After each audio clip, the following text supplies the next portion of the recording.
Welcome to my channel. ഇന്ന് നമ്മൾ തയ്യാറാക്കാൻ പോകുന്ന കപ്പ റവ അല്ലെങ്കിൽ കപ്പ സൂജി പൂരി ചപ്പാത്തി.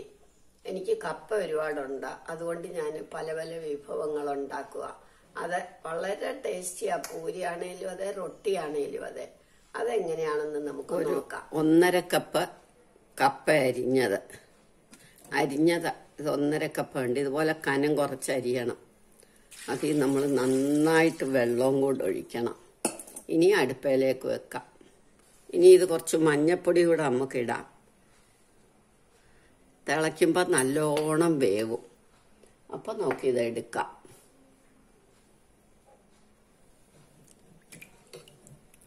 ഉപ്പൊന്നും ഇടണ്ട, ഉപ്പ് പിന്നെ നമുക്ക് ഇടാൻ പാകത്തിന്. ഇപ്പം ഇത് വേവട്ടെ.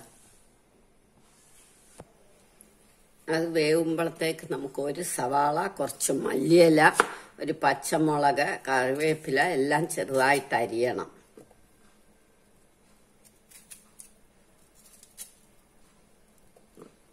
ഇതൊക്കെ നമുക്ക് ചെറുതായിട്ട്, വളരെ ചെറുതായിട്ട് വേണം അരിയാൻ. ഇതെല്ലാം നമ്മൾ നല്ല വൃത്തിയായിട്ട് അരിഞ്ഞു കഴിഞ്ഞു. കപ്പ ഇപ്പം നന്നായിട്ട് വെന്തു. ഇനി ഇത് നമുക്ക് ഈ വലയ്ക്കകത്തോട്ട് ഊറ്റിക്കൊണ്ട് വരാം. സ്റ്റൗ ഓഫാക്കി. ഇനി ഇത് ആറട്ടെ, നമുക്ക് അങ്ങോട്ട് മാറ്റി വെക്കാം. സ്റ്റൗ ഓണാക്കി നമുക്ക് ഒരു ഗ്ലാസ് വെള്ളം ഒഴിച്ച് അത് അങ്ങോട്ട് തിളക്കട്ടെ. വെള്ളം വെട്ടി തിളയ്ക്കുമ്പോൾ 1.5 കപ്പാണ് ഞാൻ കപ്പ അരിഞ്ഞെടുത്ത്. അത്രയും തന്നെ റവയിട്ട് ഇതിനകത്തേക്ക് ഇട്ടങ്ങ് കുറുക്കണം. വെള്ളം അങ്ങ് നന്നായിട്ട് വറ്റിക്കണം. ഇപ്പൊ ഇത് നന്നായിട്ട് വെന്തു. ഇനി നമുക്ക് സ്റ്റൗ ഓഫാക്കാം. ഇനി നമുക്ക് ഈ വേവിച്ച് വെച്ച കപ്പ ഒന്നുകിൽ മിക്സിയിലിട്ട് നന്നായിട്ട് അരയ്ക്കണം, അതല്ല എങ്കിൽ കൈകൊണ്ട് ഉടച്ച് നല്ല വൃത്തിയായിട്ട് കട്ടയില്ലാതെ കുഴയ്ക്കണം. ഞാനിത് മിക്സിയിലിട്ട് അരച്ചെടുത്തോണ്ട് വരാം. മിക്സിയിലിട്ട് ഇത് നന്നായിട്ട് അരച്ചു. ഇനി ഇതും ഈ റവ കുറുക്കിയതും കൂടെ നമുക്ക് നന്നായിട്ട് കുഴയ്ക്കണം. കൈകൊണ്ട് നന്നായിട്ട് കുഴയ്ക്കണം.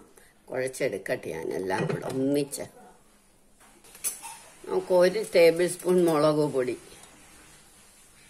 1/2 table spoon garam masala powder, 1/2 table spoon chat masala.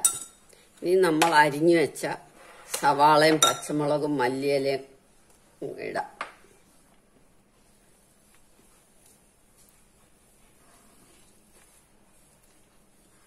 പാകത്തിന് ഉപ്പും. ഇതെല്ലാം നമ്മൾ ഉരുട്ടി കഴിഞ്ഞു. ഇനി നമുക്ക് പരത്തിയെടുക്കാം. ചെറിയ ഉരുളകളാക്കാം ആദ്യം.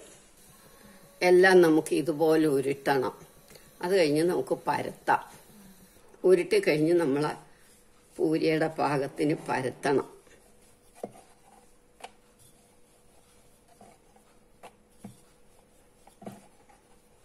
ഇങ്ങനെയെല്ലാം നമുക്ക് പരത്തിയെടുക്കാം. ഇതുപോലെ പരത്തണം.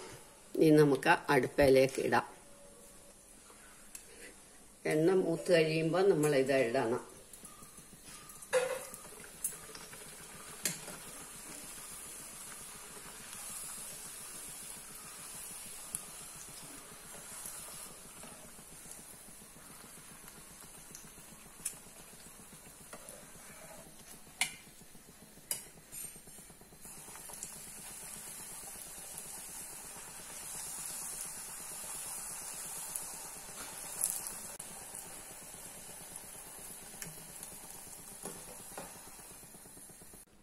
നമ്മുടെ പൂരിയൊക്കെ റെഡിയായി. ഇനി നമുക്ക് റൊട്ടി ഉണ്ടാക്കാം.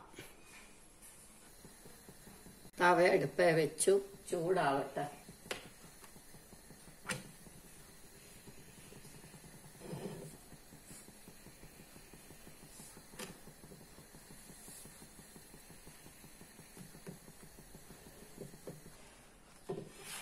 നമ്മുടെ റൊട്ടി റെഡിയായി.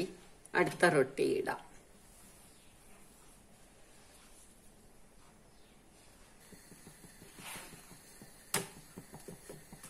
എണ്ണ കുട്ടികൾക്കൊക്കെ ആണെങ്കിൽ നമുക്ക് നെയ്യ് പുരട്ടാം, ഇല്ലെങ്കിൽ ചുക്കാ റൊട്ടിയായിട്ട് ഉണ്ടാക്കാം.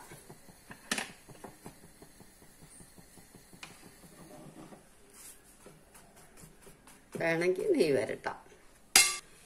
നമ്മളുടെ റൊട്ടിയും പൂരിയും റെഡിയായി. എല്ലാവരും ഇത് ട്രൈ ചെയ്ത് നോക്കണം. ഇഷ്ടമായെങ്കിൽ ലൈക്ക് ചെയ്യണം, സബ്സ്ക്രൈബ് ചെയ്യണം.